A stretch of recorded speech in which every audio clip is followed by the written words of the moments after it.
Maya Pabengi, Pampanga, magandang gabi Central Luzon.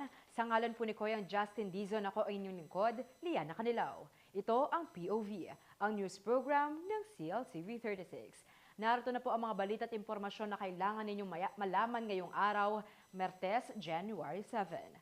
Gabi-gabi anong ginagambala ng mabahong amoy ang mga residente mula sa ilang barangay sa bayan ng Minalin, Pampanga. Napag-alaman sa inisyal na investigasyon na ito ay nanggagaling sa isang pabrika sa San Simon. Ito ay ipinsara na po at patuloy ang monitoring ng mga otoridad dito upang maiwasan ang unauthorized operation. Para po sa karagdagang detalye, narito ang report. Trending ngayon sa social media ang reklamo ng mga residente ng Minalin, Pampanga ukol sa mabahong usok na kanilang naaamoy gabi-gabi. Partikular na dumadaing ang mga naninirahan sa Doma Luis o mga barangay ng Santo Domingo, Santa Maria, Lourdes at San Isidro. Bunsod nito, nagsumite ng report ang mga opisyal ng mga nasabing barangay sa Provincial Environment and Natural Resources Office o PENRO para maimbestigahan ang pinagmumulan ng amoy. Yung masamang simoy ng hangin na naamoy nila, no? Parang amoy ng nagsusunog ng gulong. Kagyat na nagpatawag ng pagpupulong si Art at kasabay ng pag-inspeksyon dun sa areas kung saan allegedly nanggagaling yung masamang amoy. Nitong Lunes, January 6, 2025, isang pulong ang ikinasa ng Sangguniang Panlalawigan na dinaluhan naman ng Municipal Environment and Resources Officer o MENRO ng San Simon at Minalin, ilang mga representante ng Environmental Management Bureau o EMB ng Department of Environment and Natural Resources at ang mga naturang barangay captains na nagpasa ng report. Batay sa inisyal na inspeksyon, napag-alamang galing ang amoy sa isang pabrika sa San Simon na naglalabas ng malaking volume ng usok. Ayon sa DENR-EMB at sa MENRO ng San Simon, February 2024 pa nang ipasara ang pabrika dahil kulang ang mga permit nito. Ngunit nitong December 5, humingi umuna sila sa EMB ng 2 weeks na temporary permit para sa preventive maintenance ng kanilang mga makina at dito umano galing ang usok. But after the 2 weeks, nag-operate siya without the approval or permit na inisyu ng local government at saka ng EMB. So yun ay isang clear violation, kaya pinadlock siya ulit.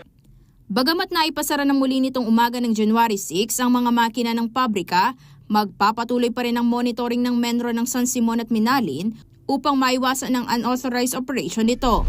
Pag-usapan namin with our PG&RO na magkaroon ng isang monitoring unit na sasalihan din po ng San Simon at ng Minalin. Pero kami, support po ng LGU ng San Simon, magkoconduct po kami ng mga independent monitoring po namin based doon sa kung anong oras po nag-ooperate itong mga gantong klaseng establishment po. Ayon naman kay 3rd District Board Member Attorney June Canlas, mahalagang masolusyonan ang isyong ito dahil sa pangambang maaaring maidulot sa kalusugan ng mga residente.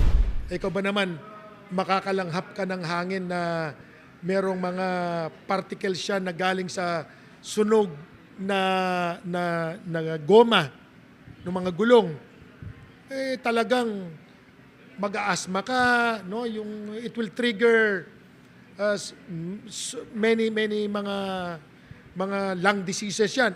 Siniguro naman ni Attorney June Canlas ang agarang aksyon sa pagpapasara ng mga establishmentong mapapatunayang lalabag sa mga environmental laws. Sinisikap namang kunin ng CLTV 36 News ang panig ng pabrika ukol sa usapin. Kasama si Ashley Punsalan, Aisel Fernando, CLTV 36 News. Sa ibang balita naman mga kabalen, aabot sa 3,681 metric tons na basura ang nalilikom ng siyudad San Fernando kada buwan.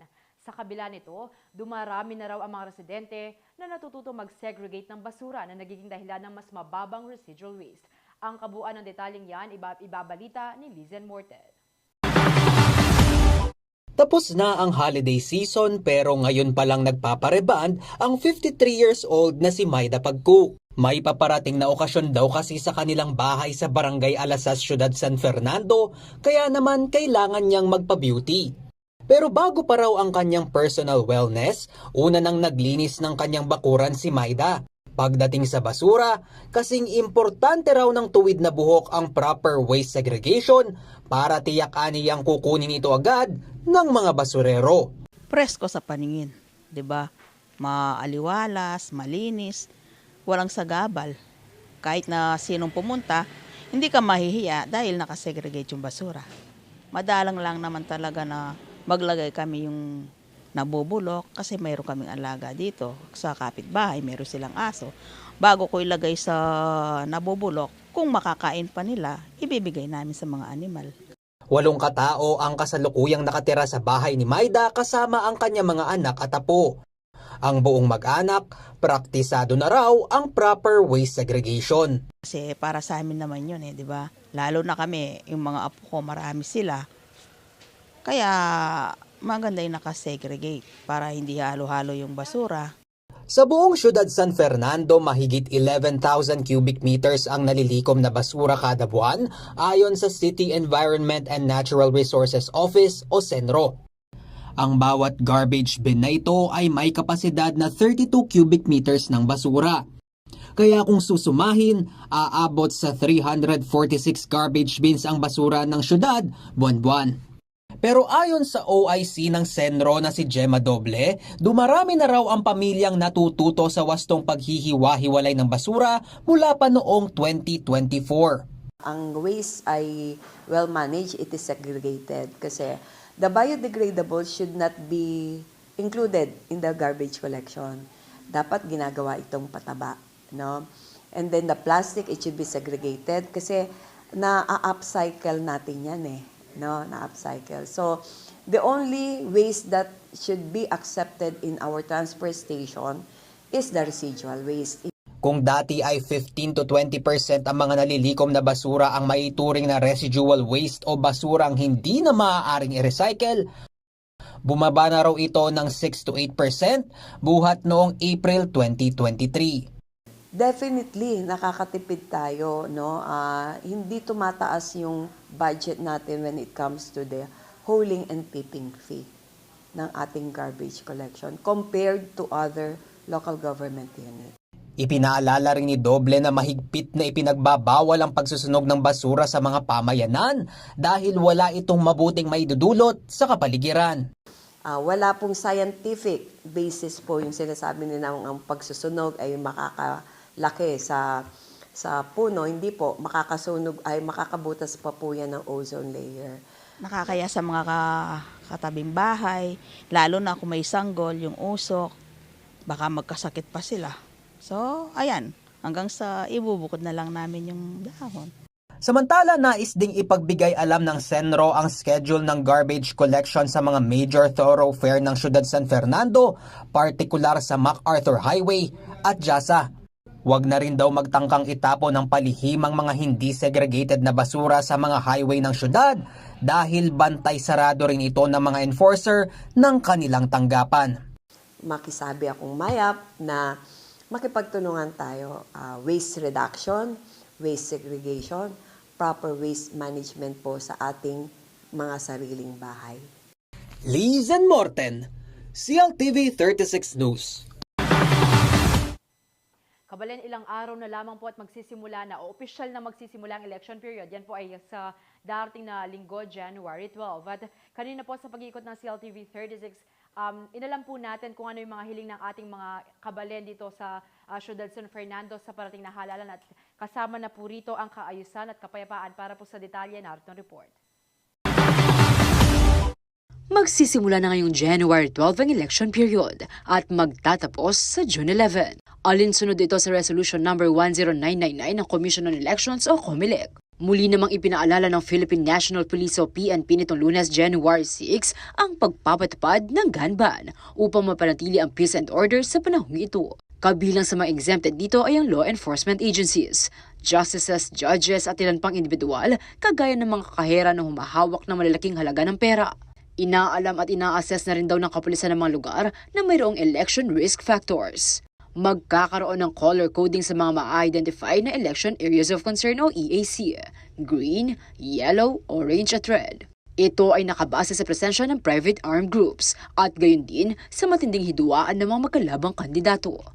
Samantalang ilan nating mga kabalen, mayroong hiling sa paparating na 2025 national and local elections. Siyempre, kailangan peaceful ang kailangan. Kung talagang sila ay nag-aral, at mga professional na politika, kailangan peaceful. Dito sa ibang lugar, tambangan ng tambangan. Hindi malaman kung sino yung boboto ng tao. Masalese mo sana, wala namang kahit.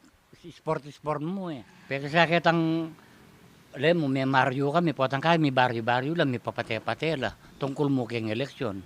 O nanan may pang mag-eleksyon, baya pang ala ng eleksyon, baka pante-pante na rin tao. Masantingan nga ni sanang iring malyaringan keng 2025 ay niya. Ala po sanang kaguluhan.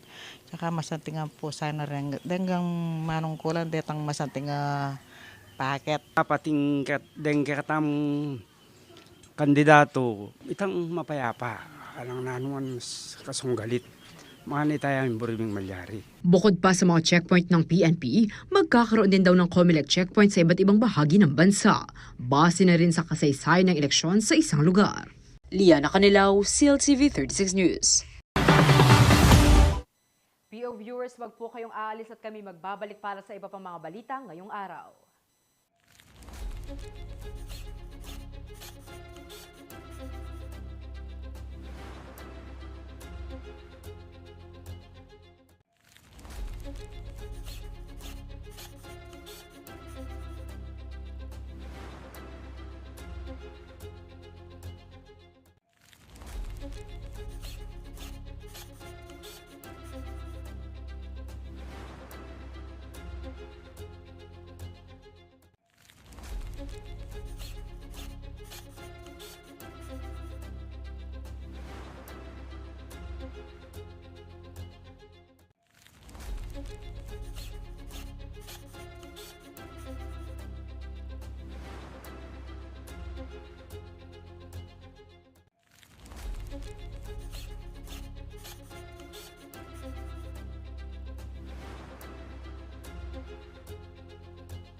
Mga kabale, nagbabalik po ang POV at sa iba pang mga balita ngayong araw, asahan daw ang mas malaking tsansa ng pag-ulan ngayong buwan ng Enero, Pebrero at Marso ayon sa Pag-asa. Ito ay dahil sa pagpapatuloy ng weather event na La Nina. Ayon pa sa Weather Bureau, maaari magresulta ito sa pagbaha at landslides. Para po sa detalye, narito report. Kabalen, ramdam mo rin ba ang mas malamig na temperatura ngayong pagpasok ng Enero? Sa inilabas na update ng Pag-asa nitong Lunes, January 6, inaasahang magpapatuloy ang La Nina hanggang Marso ngayong taon. Ito ay batay na rin sa ilang climate models. Ang La Nina ay isang weather event kung kailan malamig ang klima, kabaligtaran ng El Nino. Kaugnay nito, mas malaki raw ang tsansa ng above normal rainfall sa nasabing mga buwan. Maaaring magresulta ito sa baha, flash flood at rain-induced landslides. Posible rin ang tropical cyclone activity sa loob ng Philippine Area of Responsibility o PAR. Patuloy pa ang monitor ng Weather Bureau sa taya ng panahon sa bansa. Inaabisuhan naman ng publiko at lahat ng concerned agencies sa manatiling updated sa mga impormasyon ukol dito. Liana Canilaw, CLTV 36 News. Kabale, nagsimula na po ang selebrasyon para sa Ordinary Jubilee Year of Hope ngayong 2025. Isa sa mga pilgrim sites sa Pampanga na labis na naghahanda para rito ay ang Santa Ana Parish. Para sa detalye, narito si Arlene Salonga. Lubos na pinaghandaan ng mga deboto sa Santa Ana Parish sa Pampanga ang pagbubukas ng Ordinary Jubilee Year of Hope ngayong taon.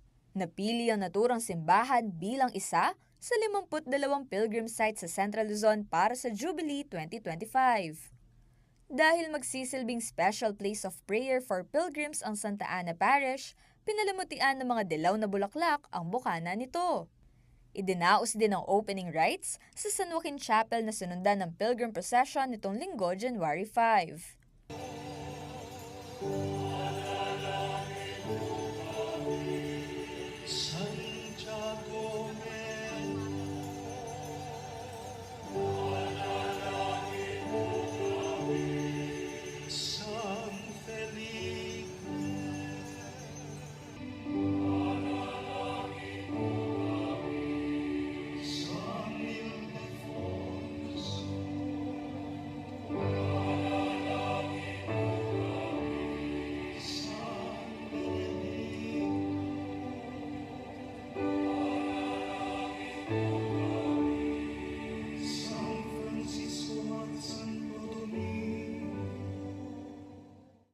Napuno naman ang simbahan ng mga mananampalataya na nakiisa sa Liturgy of the Word and Eucharist.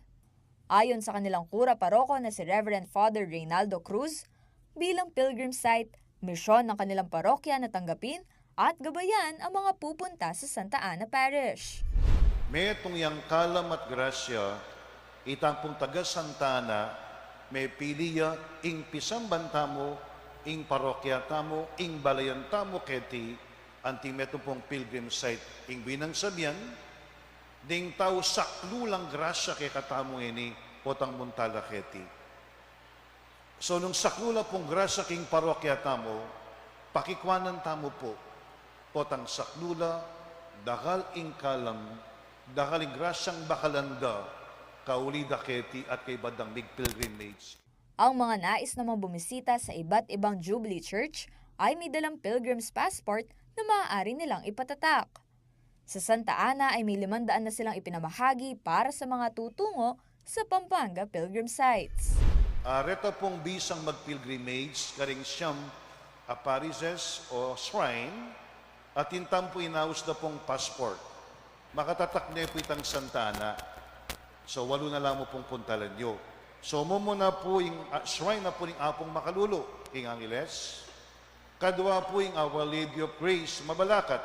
Ing katloy, kakatamo po, Santa Ana. Ing kapat po, San Luis Gonzaga, Kasiping Tamo Kenny.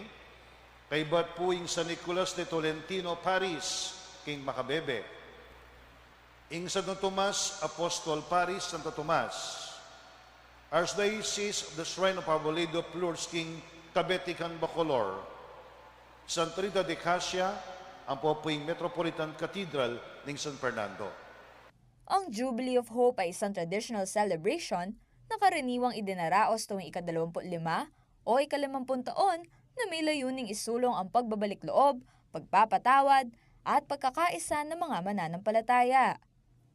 Nagsimula ang Jubilee 2025 sa pagbubukas ni Pope Francis ng Holy Door sa St. Peter's Basilica nitong Desyembre. Ang huling Holy Door naman na nasa Basilica of St. Paul outside the walls sa Rome, Italy ay opisyal na binuksan nitong January 5, 2025. Pinangunahan ng Archpriest nito na si Cardinal James Harvey ang ceremonial opening. Sa misa, binalikan ni Cardinal Harvey ang kahulugan at kahalagahang ibinigay ni Pope Francis sa salitang hope o pag-asa. Hope, the Pope explained, is not an empty word or a vague desire of ours that things may turn out for the best. Hope is a certainty because it's founded on God's fidelity to His promises. We joyfully welcome the call made by Pope Francis to the whole Church for this Jubilee just begun. It's a call both pressing and challenging. An appeal not only have hope, but also to radiate hope, to be sowers of hope. This is certainly the most beautiful gift the Church can give to all humanity, especially at this moment in its history. Arlene Salonga, CLTV 36 News. Mahigit 1,200 pulis mula sa Police Regional Office o PRO3 ang ipapadala sa Maynila sa darating na Huwebes, January 9. Ito po ay para sa Pista ng Itim na Nazareno. Ito ay ayon kay PRO3 Director Police Brigadier General Rodrigo A. Maranan. Ang mga pulis ay tatalaga sa Quirino Grandstand para sa tradisyonal na pahalik at sa iba't ibang entry at exit points sa Metro Manila upang matiyak ang seguridad ng mga deboto. Binigyang diin din ni Maranan na ang kahandaan ng PRO3 sa pagsuporta sa National Capital Region Police Office o NCRPO para sa ligtas at maayos na selebrasyon. Sa kasalukuyan, wala namang nakikitang seryosong banta sa pagdiriwang ng pista, ngunit nananatiling handa ang kapulisan.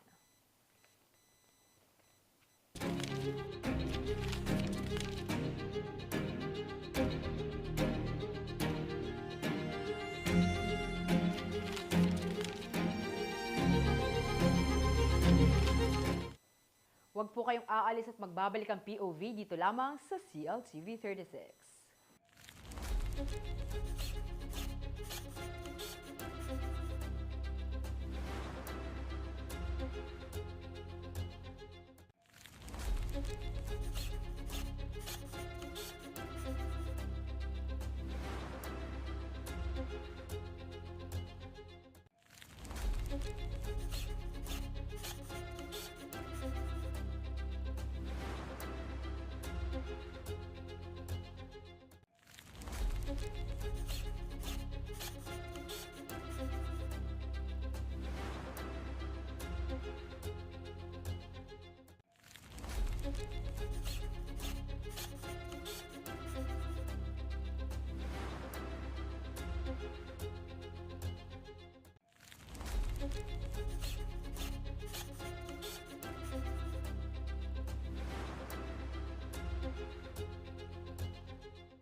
And we are back, PO viewers. Patuloy ang sinasagawang mga operasyon ng kapulisan upang masugpo ang mga kriminal, partikular na po sa lalawigan ng Pampanga. Nitong mga nakaraang araw, aabot sa higit 20 suspect ang nahuli dahil sa iba't ibang kaso at violations. Narito pong report. Kabi-kabilang isinasagawang operasyon ng kapulisan para mahuli ang mga individual na sangkot sa magkakaibang mga kaso. Kaugnay nito, walang individual ang nahuli sa iba't ibang lugar sa probinsya nitong Sabado, January 4. 3 suspect ang naaresto sa Mabalacat City matapos makuhanan ng 5 gramo ng shabu na nagkakahalaga ng 34,000 pesos at isang firearm replica. Isa rin ang nasa kote sa Santo Tomas matapos mahulihan ng 0.7 grams ng shabu na nagkakahalaga ng 4,760 pesos. Nagresulta rin sa pagkahuli ng isang watch-listed individual ng isang buy-bust operation sa Apalit. Na-recover sa kanyang 0.3 grams ng shabu na may halagang 2,040 pesos. 1.48 grams ng shabu na may estimated value na 10,064 pesos naman ang nasamsam sa isang suspect sa Guagua. Sa magkahiwalay na operasyon naman nahuli ang suspect sa Mexico na wanted dahil sa estafa at isa pa na nagmula sa siyudad San Fernando para sa violation sa Batas Pambansa No. 22 o anti-bouncing checks. 15 pang individual ang nahuli ng Pampanga Police Provincial Office sa magkakahiwalay na operasyon nito lamang linggo, January 5. Kasabay nito ang pagkakumpiska sa illegal na droga na nagkakahalaga ng mahigit 200,000 piso. Isa sa mga naaresto ay ang 19 years old na lalaki mula sa Guagua na mayroong 0.24 grams ng shabu na may halagang 1,632 pesos. Ang dalawa naman ay nahuli sa siyudad ng Mabalacat na may hawak na 30 grams ng shabu na nagkakahalaga ng 204,000 pesos. Huli rin ang isa sa Mexico at nakumpiska mula rito ang 0.46 grams ng shabu na may value na 3,128 pesos. Samantala, naikulong na ang top 1 most wanted individual sa San Simon para sa multiple counts of rape. 10 naman ang nahuli ng kapulisan sa isang anti-illegal gambling operation sa Porac. Nakuha ng mga otoridad ang 6 na panabong na manok, ilan pang kagamitan at bet money. Sa pagpapatuloy ng operasyon ng kapulisan, arestado ang 3 pinaghihinalaang high-value individual sa buy-bust na isinagawa sa Barangay del Pilar, Ciudad San Fernando, Pampanga, nitong Lunes, January 6. Nakumpiska sa mga ito ang 100 gramo ng pinagsususpetsahang shabu at tinatayang nagkakahalaga ng 680,000 pesos. Nasa kustodiya na ng City of San Fernando Police Station ang mga naarestong suspect, gayon din ang nasamsam na ebidensya. Sasampahan ng 3 ng kasong paglabag sa Republic Act 9165 o ang Comprehensive Dangerous Drugs Act of 2002. Patuloy daw ang kapulisan sa pagsugpo ng krimen para masiguro ang kaligtasan at seguridad ng publiko. Hinihikayat din ng lahat na i-report ang anumang illegal na aktibidad sa kinauukulan. Liana Canilaw, CLTV 36 News.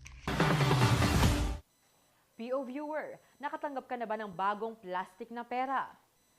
Nasinimulan na po ng Bangko Sentral ng Pilipinas o BSP ang paglabas sa First Philippine Polymer Banknote Series ngayong taon. May 4 na denominasyon ng mga plastic na pera kung saan tampok ang mayamang biodiversity ng bansa, tulad ng ilang hayop na tanging sa Pilipinas lamang makikita. Sa 50 peso banknote, makikita ang Visayan leopard cat, isang endemic at vulnerable na uri na matatagpuan lamang sa Panay, Negros at Cebu. Kilala ito sa taglay na lakas, liksi at pagkamausisa. Makikita rin dito ang Vidal's lanutan, isang large endemic flower na may red center. Itinatampok naman sa 100 peso banknote ang endangered na Palawan peacock pheasant o tandikan na sumisimbolo ng kalakasan at kagandahan. Makikita rin dito ang critically endangered na uri ng orchid na may orange blooms na matatagpuan sa Luzon at Negros. Sa likod ng pera ang Mayon volcano at ang endangered whale shark o butandiing. Sa 500 peso banknote, featured ang Visayan spotted deer na endemic sa makagubatan ng Panay at Negros. Sumisimbolo ito ng kalinawan at pagkamatalas. Sa kabilang side naman, ang Puerto Princesa Subterranean River National Park kasama ang native at critically endangered na blue nape parrot.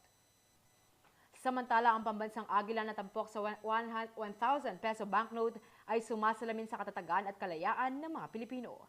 Makikita rin dito ang pambansang bulaklak na sampagita. Sa likod ng banknote ay ang Tubataha Reefs Natural Park at South Sea Pearl.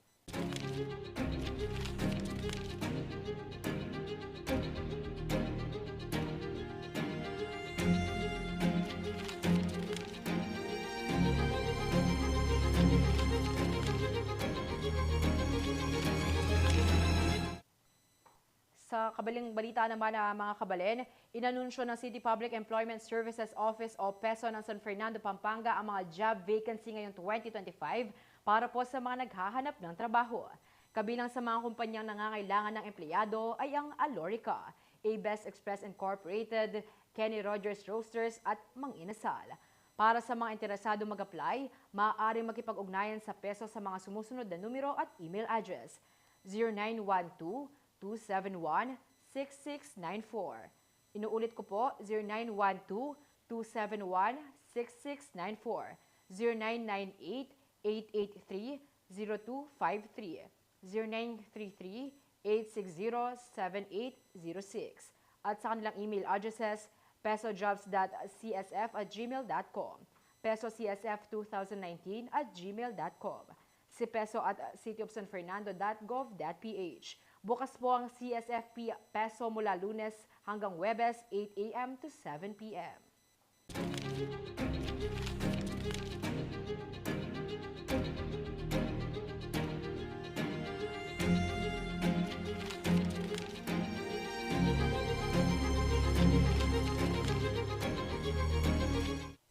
PO viewers, wag po kayong aalis at kami magbabalik para sa iba pang mga balita ngayong araw.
Nagbabalik po ang POV.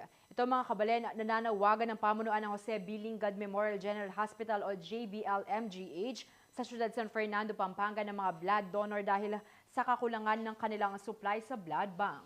Base sa Facebook post ng JBL-MGH Blood Connecting Unit, kinakailangan ng ospital ang tulong ng publiko upang matugunan ang pangangailangan sa dugo na maaaring makapagligtas ng buhay. Maaaring mag-donate ng dugo sa JBL Frontline Building mula Lunes hanggang Sabado 8 a.m. to 5 p.m.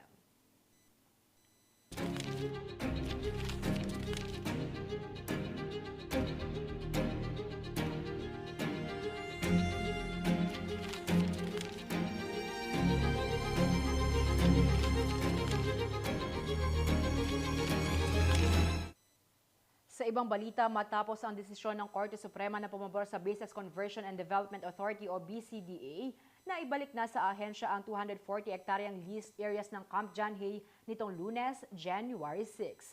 Ayon kay BCDA President and CEO Engineer Joshua M. Bingkang, ang tagumpay na ito ay pakikinabangan ng mga Pilipino.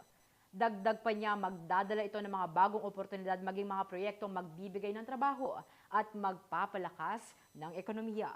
Kasama sa mga naibalik na pasilidad ay ang The Manor, The Forest Lodge, Camp John Hay Golf Club, CAP Convention Center, Commander's Cottage at iba pang open spaces. Bubuksan din ang Camp John Hay sa publiko upang mas maraming Pilipino ang makinabang sa lugar sa pamamagitan ng iba't ibang aktibidad. Nagbabala naman ang BCDA laban sa maling impormasyon na kumakalat kaugnay ng desisyon ng Korte Suprema.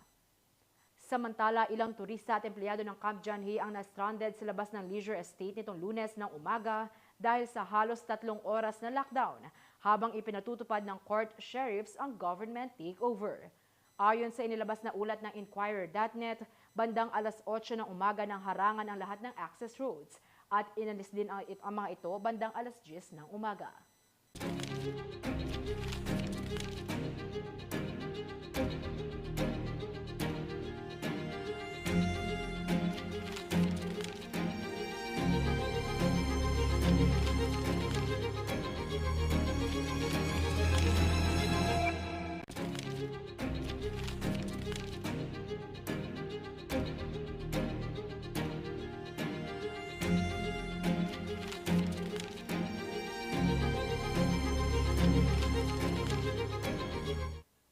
Kabalen, umabot po sa 703 ang kabuang bilang ng mga nasangkot sa aksidente sa kalsada simula December 22 ng nakaraang taon hanggang umaga nitong January 6, 2025. Ayon sa Department of Health o DOH, mas mataas ito ng 30.6% kumpara sa parehong period noong 2024. Walo sa total number of cases ang nasawi kung saan 5 ang patay dahil sa motorcycle accident. 127 sa mga aksidente ang nakainom ng alak at 603 ang hindi gumamit ng safety accessories. Sa kabuuan, 497 ang naitalang kaso ng aksidente sa motorsiklo. Nagmula ang datos ng DOH sa 8 pilot sites na kanilang binabantayan para sa road traffic incidents. Kaugnay nito, patuloy ang mahigpit na pagpapaalala ng ahensya sa mga motorista na panatilihing ligtas ang pagbibiyahe. Maaaring protektahan ang sarili at kasama sa pamamagitan ng pagsusuot ng helmet, kapampangan po, helmet, pagsusuot ng helmet o pagsiseatbelt. Iwasan din ang paggamit ng cellphone habang nagmamaneho. Huwag na rin magmaneho kung nakainom ng alak. Marapat lamang na sundin ang mga batas sa daan at huwag magpapadala sa road rage.